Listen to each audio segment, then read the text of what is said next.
ఆవకాయ లేదా మామిడికాయ పచ్చడి. దీనిని మన తెలుగు వాళ్ళు ఎంతగా ఇష్టపడతారో అంతగా దీని గురించి భయపడతారు.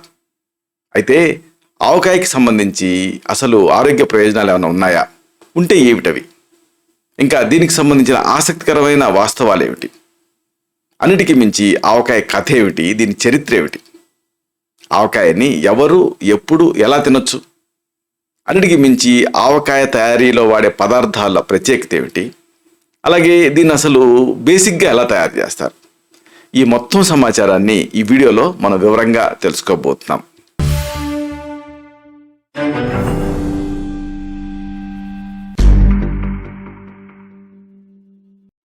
మిత్రులారా నమస్కారం. నేను మీ డాక్టర్ చిరుమామిళ్ళ మురళి మనోహర్. ఈ వీడియోలో ఎంతో ఆసక్తికరమైన ఈ విషయాన్ని మనం తెలుసుకోబోతున్నాం. ఇదే మామిడికాయ లేదా ఆవకాయ, దీని తాలూకు ఆరోగ్య ప్రయోజనాలు, వీటిని తెలుసుకుందాం. ముందుగా అసలు మామిడికాయ అనడంతోనే చాలామంది భయపడుతూ ఉంటారు, కానీ వైద్యపరంగా దీనికి అనేక బెనిఫిట్స్ ఉన్నాయి. కాబట్టి ఈ ఆరోగ్య ప్రయోజనాలు వీటిని ముందు మనం తెలుసుకుందాం. చూడండి, మామిడిలో వైటమిన్ సి అనేది పుష్కలంగా న్యాచురల్గా ఉంటుంది. మామూలుగా వైటమిన్ సి అనేది వేడి చేస్తే అది డీనేచర్ అయిపోతుంది. కానీ ఆవకాయ ప్రత్యేకత ఏమిటంటే అది డీనేచర్ అవ్వదు, న్యాచురల్గా ఉంటుంది. మీకు తెలుసు వైటమిన్ సి అంటే రోగనిరోధక శక్తిని పెంచడానికి సహాయపడేది అని. అలాగే వైటమిన్ సి ఉంటుంది కాబట్టి ఇది ఇనుము శోషణకి సహాయపడుతుంది. ఎప్పుడైనా సరే మనం తినేటటువంటి ఆహారంలో ఉండేటువంటి ఇనుము మన శరీరంలోకి అబ్జర్వ్ కావాలంటే వైటమిన్ సి అవసరం. ఆవకాయలో ఈ వైటమిన్ సి అనేది పుష్కలంగా ఉంటుంది. ఇంకా మామిడిలో పీచు ఉంటుంది. మీరు ఎప్పుడన్నా ఆ మామిడి మొక్క కొరికి తింటున్నప్పుడు ఆ పీచుగా వస్తూ ఉంటుంది. అంటే ఒక చక్కటి సాల్యుబుల్ ఫైబరు, ఇన్సాల్యుబుల్ ఫైబర్ రెండు ఉంటాయి. ఇవి ఉంటాయి కాబట్టి జీర్ణ వ్యవస్థని స్ట్రెంథన్ చేస్తుంది, డైజెస్టివ్ ట్రాక్ట్ డిజార్డర్స్ని రెక్టిఫై చేస్తుంది. అన్నిటికంటే మెయిన్గా మలబద్ధకాన్ని నివారిస్తుంది ఈ పీచు అనేది. అలాగే ఫ్రీ రాడికల్స్ని తొలగించడానికి సహాయపడేటటువంటి, ఇంకా సెల్ డ్యామేజ్, ఇంకా క్యాన్సర్ ప్రమాదాన్ని నివారించడానికి సహాయపడేటటువంటి యాంటాక్సిడెంట్ తాలూకు ఎక్కువ మొత్తాలు ఈ ఆవకాయలో ఉంటాయి. ఇది ఇంకొక ప్రత్యేకత దీనికి ఉంది. కంటికి అవసరమైన అన్ని అంశాలు దీంట్లో ఉంటాయి. అలాగే చర్మ ఆరోగ్యానికి ప్రయోజనకరమైనటువంటి అనేక వైటమిన్లు దీంట్లో ఉంటాయి. ఖనిజాలు కూడా దీంట్లో ఉంటాయి. ఇంకా ఆసక్తికరమైన విషయం ఏంటంటే ఇది రక్తంలో చక్కెర స్థాయిని నియంత్రించడానికి కూడా సహాయపడుతుంది. ఇది ఒక ఫ్యాసినేటింగ్ పాయింట్. అలాగే ఆవకాయలో మెగ్నీషియం ఉంటుంది, పొటాషియం కంటెంట్ ఎక్కువ ఉంటుంది. కాబట్టి మెగ్నీషియం పొటాషియం కలిసి ఉండటం వల్ల రక్తపోటు స్థాయిల్ని కంట్రోల్ చేయడానికి, ఆఖరికి కొలెస్ట్రాల్ స్థాయిని తగ్గించడానికి కూడా ఇది సహాయపడుతుంది. అంటే ఇది రక్తపోటుని నివారించడానికి సహాయపడుతుంది, ఇంకా గుండె ఆరోగ్యానికి కూడా సహాయపడుతుంది. ఇంకా ప్రధానంగా రోగనిరోధక శక్తిని పెంచుతుంది. ఎందుకంటే దీంట్లో వెల్లుల్లి అనేది చాలా ఎక్కువ మొత్తాల్లో ఉంటుంది. ఈ వెల్లుల్లిలో ఉండేటువంటి వైటమిన్లు కానీ పోషకాలు కానీ ఇవన్నీ కూడా సాధారణ ఆరోగ్యాన్ని స్ట్రెంథన్ చేస్తాయి. ఈ ఆవకాయలో కలిపేటటువంటి ఈ వెల్లుల్లిని మనం తీసుకుంటూ ఉంటాం కాబట్టి క్రమం తప్పకుండా క్యాన్సర్ లాంటి దీర్ఘకాలిక వ్యాధులు నివారించడానికి కూడా ఇది సహాయపడుతుంది. వెల్లుల్లిలో యాంటాక్సిడెంట్లు ఎక్కువ ఉంటాయి. ఇవి మెదడు ఆరోగ్యాన్ని స్ట్రెంథన్ చేస్తాయి. ఇంకా ఆసక్తికరమైన విషయం ఏంటంటే అల్జీమర్స్ వ్యాధి, ఇంకా ఈ కుంగుబాటు, అలాగే చిత్త వైకల్యం ఇలాంటి ప్రమాదాలను తగ్గించడానికి కూడా సహాయపడుతుంది ఇది. అలాగే ఆవకాయ పచ్చడి తయారు చేయడానికి వాడే మెంతి పొడి, ఇక దీని ఉపయోగాలన్నీ నీకు జీవక్రియను పెంచుతుంది. జీవక్రియను పెంచడమే కాదు, టైప్ 1 టైప్ 2 డయాబెటీస్ ఉన్న వాళ్ళకి కూడా ఇది ప్రయోజనకరంగా ఉంటుంది. ఎందుకంటే మెంతులు ఉంటాయి. మెంతులు డయాబెటీస్లో ఉపయోగకరంగా ఉంటాయని సాక్ష్యాధారాలతో సహా రుజువైంది. అంటే ఇది రక్తంలో ఆ చక్కెర స్థాయిని తగ్గించడానికి సహాయపడుతుంది. ఇక అసలైన విషయం ఏంటంటే దీనికి సంబంధించి చాలామంది ఏదో ఒక సైడ్ డిష్లా తింటారు, కానీ దీనికి సంబంధించి అనేక ఆసక్తికరమైన వాస్తవాలు ఉన్నాయి. వీటిని తెలుసుకుంటే అవునా అని మీకు అనిపిస్తుంది. ముఖ్యంగా చెప్పాల్సింది ఏంటంటే ఈ మామిడిని పండ్లలో రారాజు అంటాం కదా, ప్రైడ్ ఫ్రూట్ ఆఫ్ ఇండియా అని మనం అనుకుంటూ ఉంటాం. అయితే మీకు తెలియని ఒక ఆసక్తికరమైన విషయం ఏంటంటే ఫిలిప్పీన్స్, పాకిస్తాన్ దేశాల తాలూకు జాతీయ ఫలం కూడా మామిడే. మనం నేషనల్ ఫ్రూట్ ఆఫ్ ఇండియా ఏంటంటే మామిడి అనుకుంటాం, కానీ పాకిస్తాన్ ఫ్రూట్ వాళ్ళ నేషనల్ ఫ్రూట్ కూడా మామిడే. ఇది చాలా ఆసక్తికరమైన విషయం. మామిడిని 4000 సంవత్సరాల పైగా మనం పండిస్తున్నాం. ఇంకా ఇప్పటి వరకు తెలిసిన పురాతన చెట్టాల్లో ఇది ఒక ముఖ్యమైనటువంటి చెట్టు. దాదాపు 300 సంవత్సరాల పురాతనం ఇది. మామిడి పళ్ళలో మ్యాంగిఫెరిన్ అనేటువంటి ఒక ప్రత్యేకమైనటువంటి పాలిఫెనాల్ ఉంటుంది. ఇది అనేక ఆరోగ్య సమస్యలను తగ్గిస్తుంది, ఆరోగ్యాన్ని ప్రోత్సహిస్తుంది. అలాగే కొలెస్ట్రాల్, కొవ్వు ఇలాంటి వాటిని తగ్గించడానికి కూడా ఈ అంశం సహాయపడుతుంది. ఇక మామిడి తాలూకా ఊరగాయ ఇది వరల్డ్ ఫేమస్. ఎట్లా అయితే KFC చికెన్ ఎట్లా ప్రసిద్ధో అలాగే మన ఈ మామిడి అనేది వరల్డ్ ఫేమస్. ముఖ్యంగా US, తర్వాత UK, జపాన్ లాంటి దేశాల్లో సైతం ఇది బాగా ఫేమస్ అయింది. అల్లం, వెల్లుల్లి, ఉల్లిపాయ, బెల్లం, ఆఖరికి వేరుశనగలు ఇలాగ అనేక పదార్థాలని దీంతో కలిపేటటువంటి అవకాశం ఉంది ఈ రెసిపీలో. అది దీని ప్రత్యేకత. పిక్లింగ్ అనేది ఒక ప్రత్యేకమైన పద్ధతి. దీనికోసం ప్రత్యేకంగా ఉపయోగించేటటువంటి మన ఈ పుల్ల మామిడి ఇది ఎక్కువగా వేసవి కాలంలో లభిస్తుంది. కాబట్టి వీటిని ఎక్కువగా ఈ వేసవిలో తయారు చేస్తూ ఉంటారు. మామిడికాయ పచ్చడి ఎప్పుడు పెడతారంటే వేసవిలో పెడతారు. అయితే ఇక్కడ ఇంకొక టెక్నికాలిటీ ఉంది.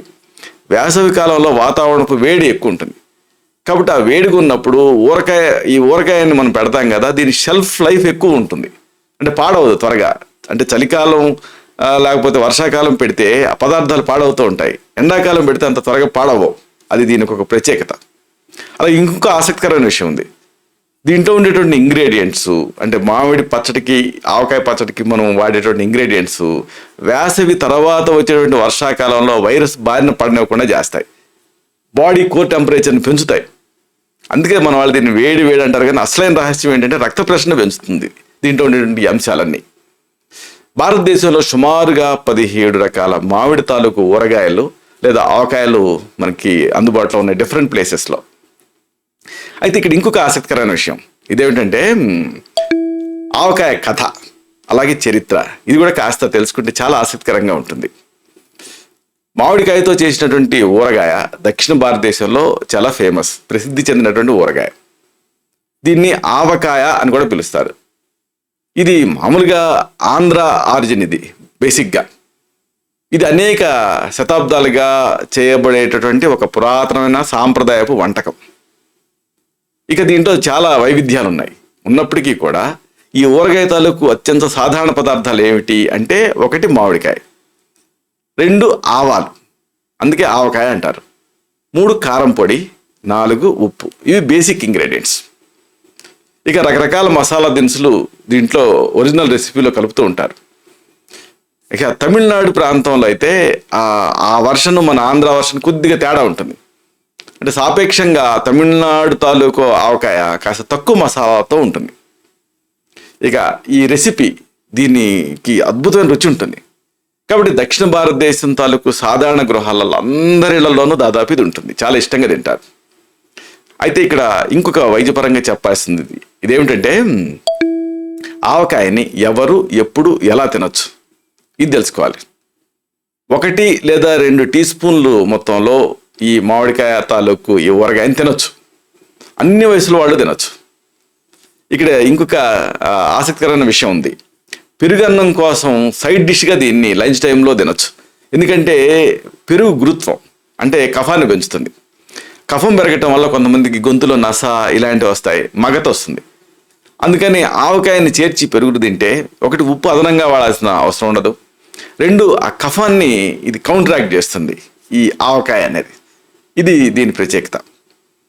ఇక దీన్ని మిగతా టిఫిన్ వెరైటీలతో పాటు కూడా తినొచ్చు. దీన్ని ఆ బాయిల్డ్ పఫ్డ్ రైస్ అంటే వేడివేడి అన్నంతో తినొచ్చు, పప్పు వేసుకొని తినొచ్చు. అయితే దీన్ని ఎప్పుడు కూడా మితంగానే తినాలి, కూరలాగా తినకూడదు. పచ్చడిలాగా తినాలి. అంటే నాలుగుకి రాసుకుంటే టేస్ట్ బడ్స్ స్టిమ్యులేట్ అవ్వాలి, అంతే తినాలి దీన్ని. అయితే అసలైన విషయం ఏంటంటే దీని ప్రత్యేకత అంటే దీనికి వాడేటువంటి పదార్థాలు, వాటి పద్ధతి, ఆ ప్రత్యేకతలు ఇవి తెలుసుకోవాలి.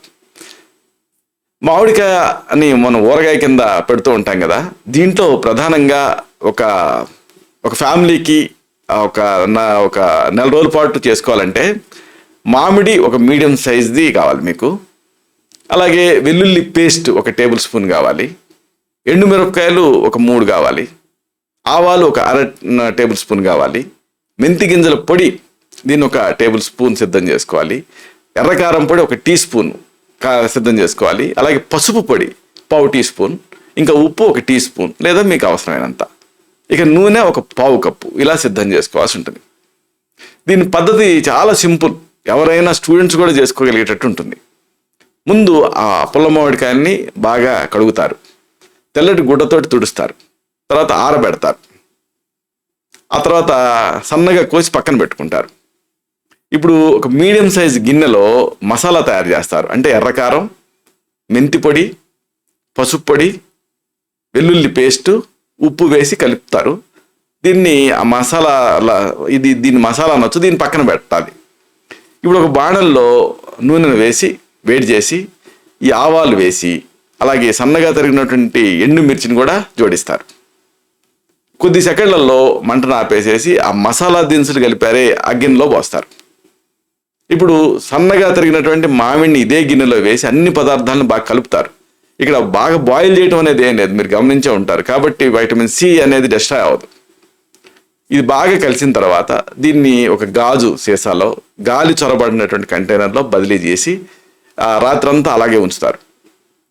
దీన్ని ఇలా చేసిన దాన్ని 1 నెల రోజుల పాటు, మహా ఎక్కువలో ఎక్కువ 2 నెలల పాటు వాడితే ఫ్రెష్గా ఉంటుంది.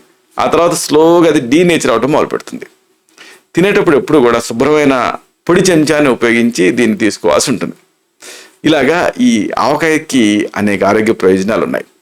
కానీ ఆవకాయని మీరు ఆహార ఔషధం కింద వాడుకుంటే దీని ప్రయోజనాలని మీరు ఫుల్గా ఎంజాయ్ చేయొచ్చు. అలాగే దీని టేస్ట్ని కూడా మీరు ఆనందించవచ్చు. ఇలాంటి మరిన్ని ఇన్ఫర్మేటివ్ వీడియోస్ కోసం ఈ ఛానల్ని సబ్స్క్రైబ్ చేసుకోండి. అలాగే ఈ వీడియోలు అప్లోడ్ అవడంతోనే ఆ విషయం మీకు తెలియడం కోసం బెల్ బటన్ని క్లిక్ చేయండి. అన్నిటికంటే ముఖ్యంగా ఇలాంటి మంచి విషయాలు 10 మందికి ఉపయోగపడటం కోసం ఈ వీడియో తాలూకు లింక్ని మీ సర్కిల్స్తో షేర్ చేసుకోండి. శతం జీవ శరదో వర్ధమానః, శతం హేమంతాన్ శతం వసంతాన్. 100 శరత్తులు, 100 హేమంతాలు, 100 వసంతాలు వర్ధిల్లుతూ జీవించండి. Stay healthy, stay happy, be positive, keep smiling, stay safe. Love you all. శుభం.